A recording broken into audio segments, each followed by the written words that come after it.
मोटी रोटी पतली सब्जी।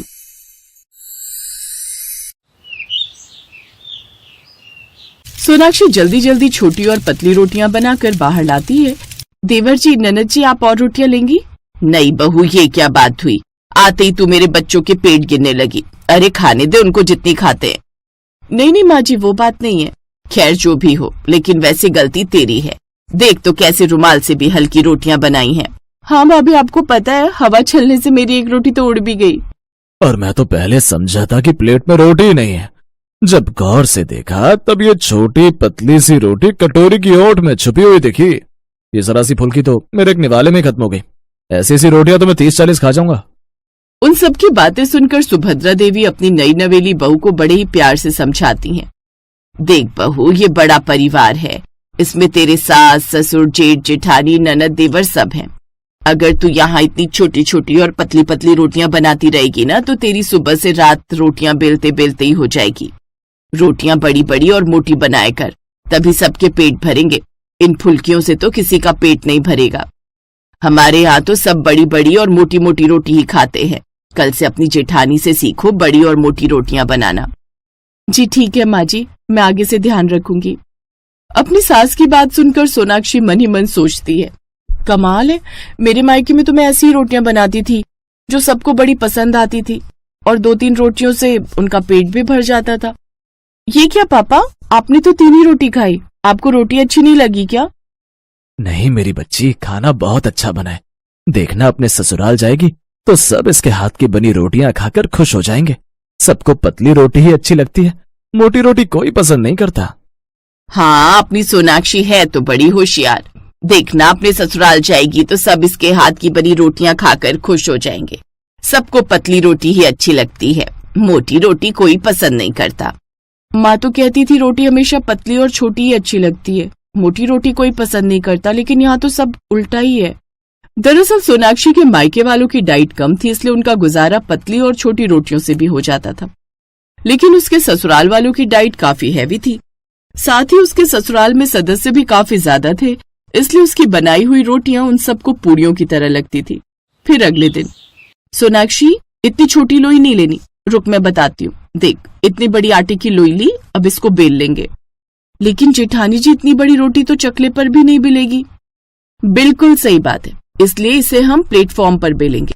सोनाक्षी की जेठानी नम्रता उसे बड़ी बड़ी और मोटी रोटियां बेलना सिखाती है। बाप रे, एक रोटी इतनी बड़ी और मोटी, इस एक रोटी में तो मेरे पूरे मायके वालों का पेट भर जाए। हाँ, लेकिन यहाँ कम से कम 5-5 ऐसी रोटी एक इंसान को चाहिए होती हैं। अच्छा देख, समझ गई ना? ऐसी मोटी मोटी रोटियां बनाकर तैयार कर ले, मैं बाहर जाकर दूसरे काम समेट लेती हूँ।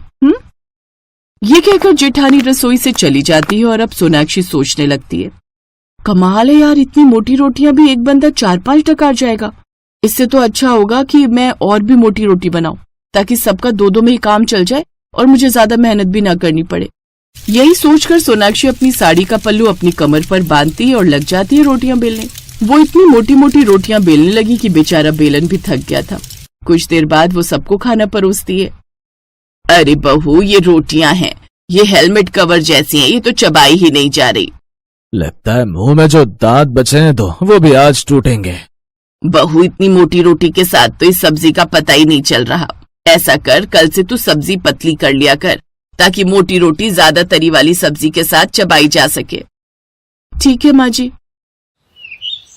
अपनी सास का ये फरमान मिलते ही अगले दिन सोनाक्षी ने ऐसा ही किया। जैसे उसने आलू मटर की सब्जी बनाई तो उसमें 5-6 गिलास भरकर पानी डाल दिया, जिससे सब्जी काफी पतली हो गई। और फिर जब सब खाना खाने बैठे तो, भाभी ये क्या है? ये पानी में मटर और आलू तो स्विमिंग कर रहे हैं। छोटी बहू, इतना पानी भी नहीं डालना था। खैर कोई बात नहीं, आगे से ध्यान रखना। जी माँ जी। फिर ऐसे ही अगले दिन वो छोले बनाती है। माँ जी ने कल कहा था पानी कम रखना, तो आज 1 ही गिलास डालती हूँ। ये सोचकर सोनाक्षी छोलों में पानी कम रखती है, जिससे वो पूरी तरह सूख जाते हैं। और जैसे ही सब खाने बैठते हैं तब, बहू ये क्या, आज तो छोले पूरे सूखे बने हुए हैं, इसमें पानी रखना था ना बहू। माफ करना माँ जी, लाइए मैं इनमें पानी डालकर ले आती हूँ। लेकिन इसके बाद भी सोनाक्षी को पानी का अंदाजा नहीं लगता और वो एक बार फिर से उसमें पानी ज्यादा डाल देती है।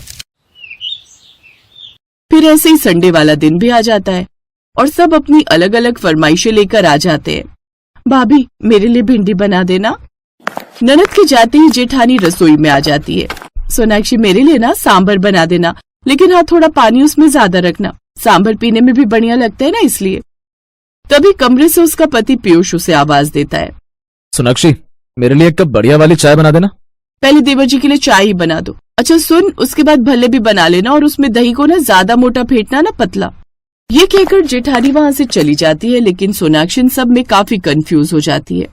कुछ देर बाद जब सभी डाइनिंग टेबल पर आते हैं, भाभी ये क्या तरी वाली भिंडी? ये तो मैं पहली बार देख रही हूँ। ये तरी वाली भिंडी की सब्जी तो ऐसी लग रही है जैसे पानी में कोई लाश तैर रही हो। और ये सांभर, ये तो कितना सूख गया, जैसे कि बेचारा कुपोषण का शिकार हो गया हो। और दही भल्ले के भल्ले तो नजर ही नहीं आ रहे। शायद वो डूबकर इसमें मर गए हैं। इतनी मोटी रोटी को चबा चबा कर ना मेरा तो जबड़ा भी दर्द रहने लगा है। आपको पता है, कल ही डेंटिस्ट के पास गया था तो वो भी पूछ रहा था कौन से पत्थर चबा रहे हो आजकल। अब आप ही बताओ क्या बोलता उन्हें। उन सब की बातें सुनकर सोनाक्षी की आंखें नम हो जाती हैं और वो नम आंखों से कहती है, जी मैं कोशिश तो पूरी करती हूँ कि इस घर के अनुसार खाना बना पाऊं, लेकिन मैं आपकी उम्मीदों पर खरी नहीं उतर पाई। उसके लिए मैं माफी चाहूंगी। ये देख उसकी सास सुभद्रा उससे कहती है, कोई बात नहीं सोनाक्षी बहू, अभी नई नई है इस घर में, अभी उसे इस घर के खान पान को समझने में थोड़ा वक्त लगेगा, लेकिन धीरे धीरे सब सीख जाएगी। बहू तू अभी टेंशन मत ले, धीरे धीरे तू सब सीख जाएगी।